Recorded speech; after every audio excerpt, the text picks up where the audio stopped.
Radio Lomé, il est 12h30 minutes.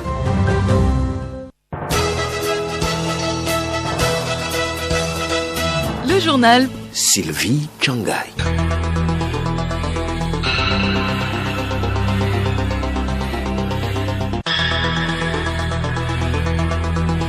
Madame, Monsieur, bonjour.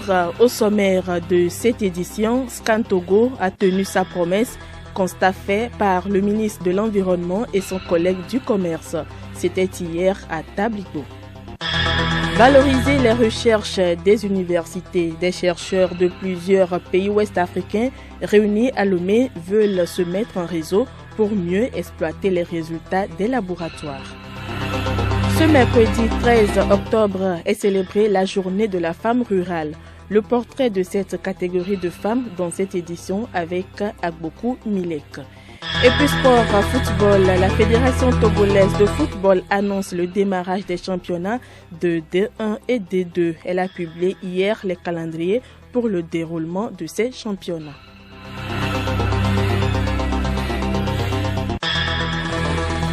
radiolomé.tg. Bienvenue à tous. Aujourd'hui, nous sommes au 13 octobre. Chaque 13 octobre, la femme rurale est célébrée. Comment la reconnaît-on dans son quotidien? Suivons ce portrait d'une femme rurale avec Milek Agbokou. Elle vit dans une zone rurale et travaille du lever au coucher, du soleil et souvent encore plus tard. Amavi Akakbo a une cinquantaine bien sonnée et habite dans le Moyen-Mono, plus précisément à Asrama. Elle est toujours en contact permanent avec le champ. Mon activité phare, c'est le chant. Tous mes efforts sont dans le chant. Je suis avec 3 enfants, leur papa n'est plus. Le matin, je pars avec les petits au champ pour aller chercher de quoi vivre. Le soir, nous cherchons de l'eau à la bonne fontaine un peu plus loin.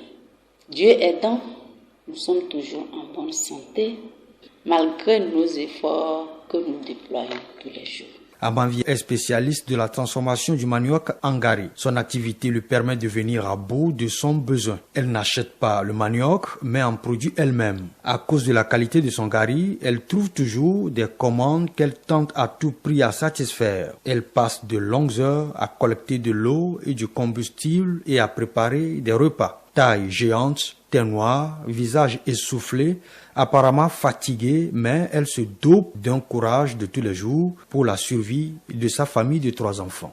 Désormais, les mémoires et thèses soutenues dans les universités du Bénin, du Burkina Faso, du Sénégal et du Togo vont être mieux exploitées. Ceci grâce au projet Wariwa. Qu'est-ce que le projet Wariwa? Le professeur Kwame Kokou, directeur général de la recherche scientifique et technologie, nous donne des réponses. Le projet consiste à valoriser les résultats de la recherche dans les 4 pays. Nous avions remis la clé à 14 partenaires dans les 4 pays, dont 4 au Togo, 4 au Sénégal, 3 au Bénin et 3 au Burkina Faso, pour exécuter des projets clés. Il s'agit de mettre par exemple en place des startups où les jeunes chercheurs peuvent justement aller au-delà de publications et arriver à des procédés. Il s'agit également de former aujourd'hui une classe de jeunes et même des chercheurs anciens pour pouvoir maîtriser les questions de brevetage, les questions de propriété intellectuelle.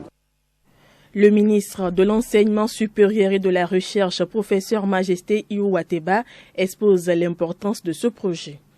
Le projet est pour nous une chance de définitivement sortir des classiques qui, hier, ne donnaient pas grand-chose. En Afrique, les chercheurs qui cherchent, nous en avons. Mais ici, les questions des chercheurs qui trouvent. Pour que nous puissions enfin sortir des tiroirs le réseau de la recherche qui n'arrive pas à valoriser. Quand vous faites une lecture géopolitique du monde aujourd'hui, vous vous rendez compte qu'il n'y a plus de place pour les États et les pays qui ne savent pas faire de la recherche et sortir des résultats probants de la recherche. C'est pour cela qu'il y a 2 ans, dans le projet gouvernemental inscrit au projet 10 et 11, des projets qui soient en lien direct avec la recherche et l'innovation.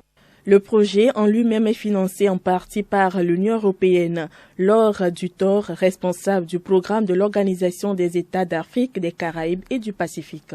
Le projet Variwa a une portée sur les 4 pays. Il a pour mission et ambition de renforcer la valorisation de la recherche et l'innovation dans les pays membres. Et c'est un projet qui a une portée très importante parce qu'il est également dans la politique. Les partenaires au projet sont les agences nationales de recherche et de valorisation de la recherche. Et c'est très important d'impliquer la politique dans la mise en œuvre de ces projets pour qu'il y ait une meilleure implication et appropriation des pays. Ce projet ambitionne également de mettre les 4 pays en réseau pour le transfert de technologies. Une équipe du mécanisme incitatif de financement agricole MIFA a entamé depuis hier une tournée dans les usines de transformation des produits locaux dans la préfecture de Vaud. Cette visite est organisée en prélude à l'inauguration de l'usine de transformation de soja implantée sur le site de la plateforme industrielle d'Adétikopipia. L'objectif est de mettre en exergue le dynamisme et la potentialité du Togo dans la production agricole. Odette Pira. L'équipe s'est rendue dans l'usine de transformation de manioc Milenovici à Ouga, puis celle de Difa de Koutimé dans le Vaud. Partout, le travail se fait à la chaîne. Kosivi Daniel Adoboué, technicien. Pour avoir le gari dans un temps donné, il nous faut à peu près 2h30 minutes. Premièrement, on a les bonnes dames qui font le plichage. Après le plichage, on amène les maniocs au niveau du broyeur. Après le broyage, on amène la pâte qu'on a obtenue au niveau du presse hydraulique. Le presse hydraulique permet d'enlever de l'eau dans les maniocs. Après le tamis, on amène la pâte obtenue au niveau du four pour faire la cuisson. Au niveau de la cuisson, ça peut prendre à peu près 55 minutes, voire 60 minutes avant d'avoir du gari. Les coopératives de femmes en activité dans les usines ont senti une amélioration dans leur quotidien. Les travaux ont été financés par le MIFA en collaboration avec le PASA et le PAV. La tournée qui prend fin samedi prochain conduira l'équipe à Noutien, à Tapami et à Mango. Le Haut Conseil pour la mer au secours des berges de l'île Guin d'Anéro en dégradation. Il a débuté ce jeudi le reboisement de ces berges en mangrove constituées de palétuviers. L'activité s'inscrit dans la dynamique environnementale du gouvernement en matière de la restauration du couvert végétal du pays. Le directeur préfectoral de l'environnement des lacs, capitaine Gani Al-Nas, relève l'importance de ces mangroves. Nous sommes en train, ce matin, de réaliser la contribution du Haut Conseil pour la mer pour l'atteinte des objectifs du gouvernement en termes de reboisement, en termes de couvert végétal. Si vous regardez tout le long de la berge, pas de végétation. C'est très important de restaurer les berges pour permettre aux berges de résister par rapport à l'érosion. Le mangrove, il faut le rappeler, est une plante aquatique qui lutte donc contre l'érosion côtière. Promesse tenue à Skantogo, le ministre de l'Environnement et son collègue du Commerce ont été satisfaits du reboisement et autres réalisations de l'usine de cimenterie basée à Tabligbo. Hortense Joa. Au terme d'une tournée hier dans une usine de fabrication du ciment, les ministres Foli Bazi Katari et Kodjo Adedje ont été satisfaits des promesses tenues. Écoutons d'abord le ministre de l'Environnement Foli Bazi Katari. Les dispositions sont prises ici à Skantogo pour que les gaz qui sont déversés dans l'air sont séquestrés par les arbres qui sont plantés et que la technologie nouvelle respecte les conditions de protection de l'environnement.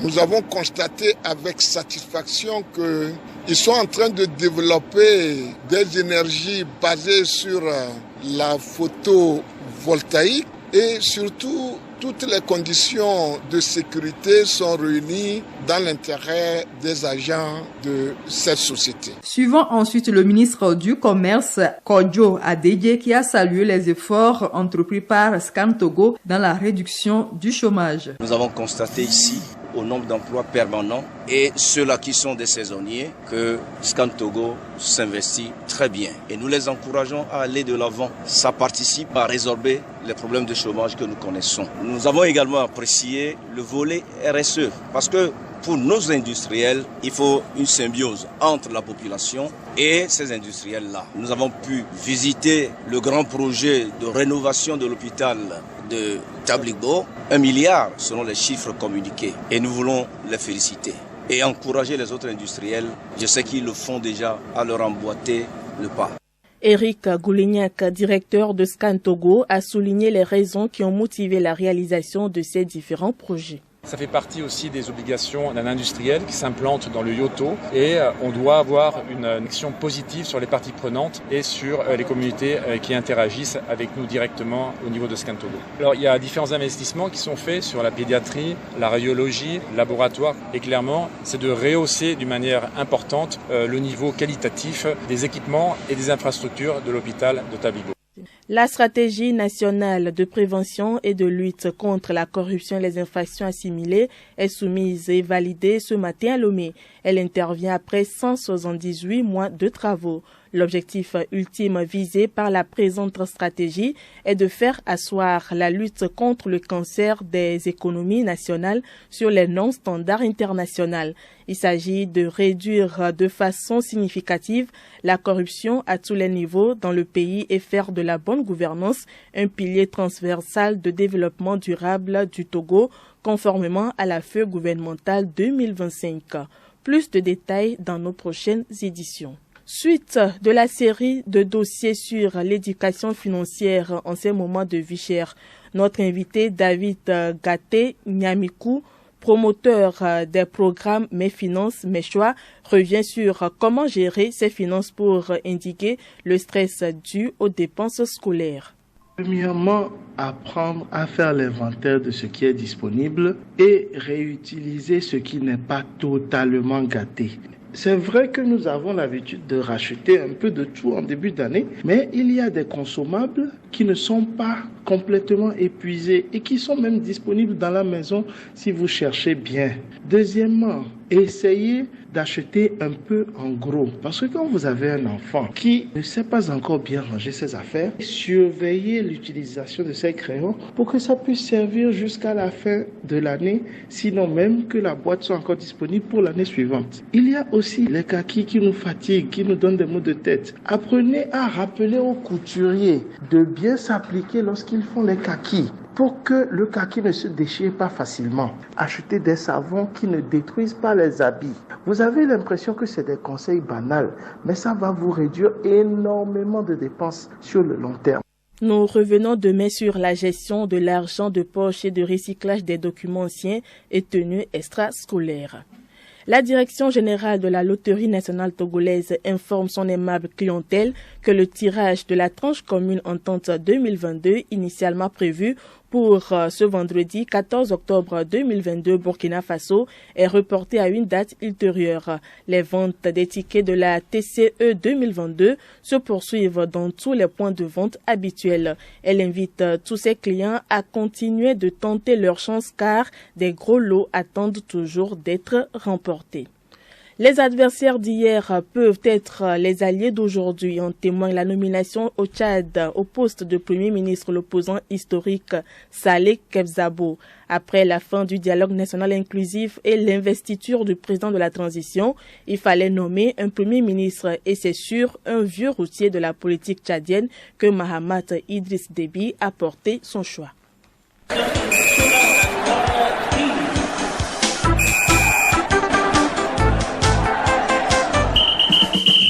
Sport football, la Confédération africaine de football CAF a débouté la Fédération nigériane de football FENIFOOT. Cette fédération avait contesté l'éligibilité de certains joueurs de la sélection locale togolaise au cours de la rencontre Togo-Niger du 28 août dernier.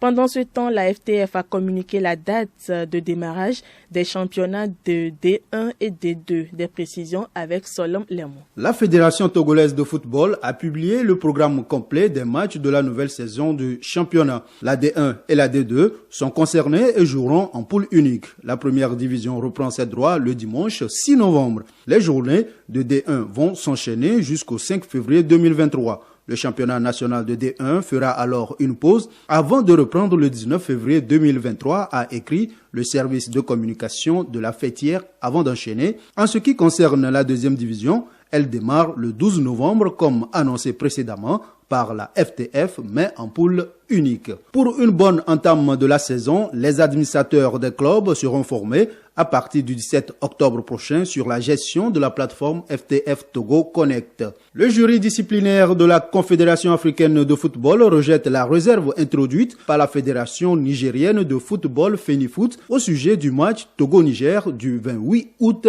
dernier. La CAF a débouté le Niger qui contestait l'éligibilité des joueurs de la sélection locale du Togo au motif que leur licence utilisée lors du match Togo-Niger du 28 août dernier mentionnait la saison 2022-2023. Et puis, quatrième journée des phases de poule de la Ligue européenne des champions. Hier, Napoli a battu Ajax Amsterdam 4-2. Atlético Madrid et Club Bruges font jeu égal 0 but partout. Liverpool a sonné son réveil en allant atomiser Rangers FC 7 buts à 1. Barcelone et Inter font jeu égal 3 buts partout. Viktoria Plzen perd à domicile 2-4 pour le Bayern Munich. Bayer Leverkusen 0, Porto 3, Tottenham 3, Eintracht Francfort 2, Sporting Portugal 0, 2 pour Marseille. Ces matchs retour avaient débuté mardi. Voici les résultats enregistrés. Copenhagen fait jeu égal, 0 but partout face à Manchester City. Maccabi Haifa bat Juventus 2 buts à 0. Nul 1 but partout entre Dortmund et Séville. Le même score a sanctionné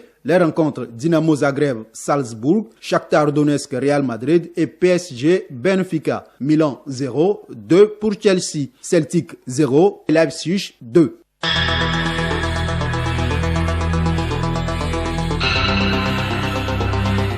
Scan Togo a tenu sa promesse, constat fait par le ministre de l'Environnement et son collègue du Commerce. C'était hier à Tabligo. Valoriser les recherches des universités, des chercheurs de plusieurs pays ouest-africains réunis à Lomé veulent se mettre en réseau pour mieux exploiter les résultats des laboratoires. Et puis ce mercredi 13 octobre est célébrée la journée de la femme rurale. Dans cette édition, vous aviez suivi le portrait de cette catégorie de femmes. Ainsi se referme cette édition. Merci à vous qui l'aviez suivi.